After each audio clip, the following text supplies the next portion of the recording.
Apprendre d'hier, vivre aujourd'hui, espérer pour demain, disait Albert Einstein.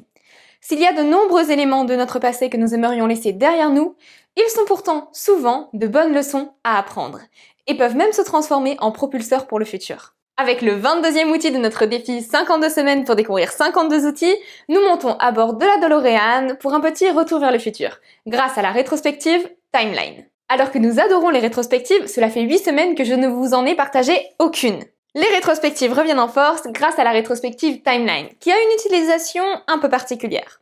Effectivement, celle-ci a une périodicité plus longue et plus complexe que l'habituel « ça va » ou « ça ne va pas ». Dans cette rétrospective, nous allons faire parcourir tout le vécu d'un semestre, d'une année, voire de plusieurs années, à une équipe complète.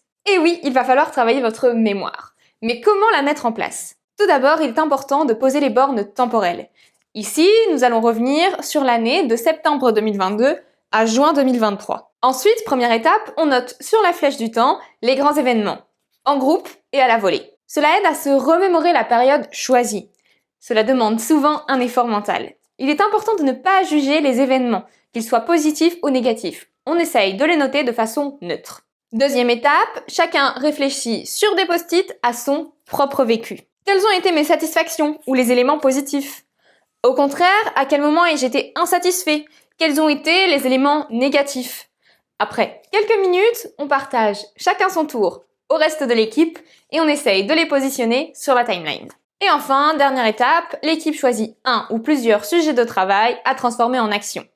Le vote peut se faire avec des gommettes ou des mots-clés. On n'oublie pas de penser au qui, quoi, quand pour la création de l'action et à son suivi. La rétrospective Timeline a plusieurs atouts indéniables. Cela permet au groupe de reprendre de la perspective et de la hauteur de vue en réfléchissant sur une période plus grande.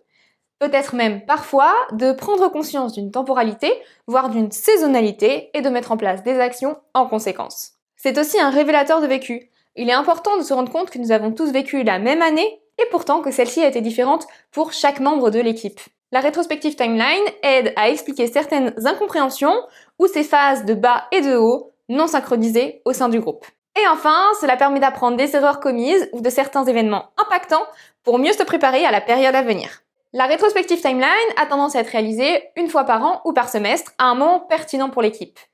Priorisez le début d'une période, en septembre ou en janvier par exemple, ou alors la fin d'une saison intense, en juin ou juillet. Prévoyez 30 à 45 minutes d'échange. Merci à tous d'avoir regardé cette vidéo et pensez à vous abonner pour suivre les 30 outils restants. Si vous utilisez un outil, partagez-le avec la Loubar Family sur notre page LinkedIn, lien dans la bio.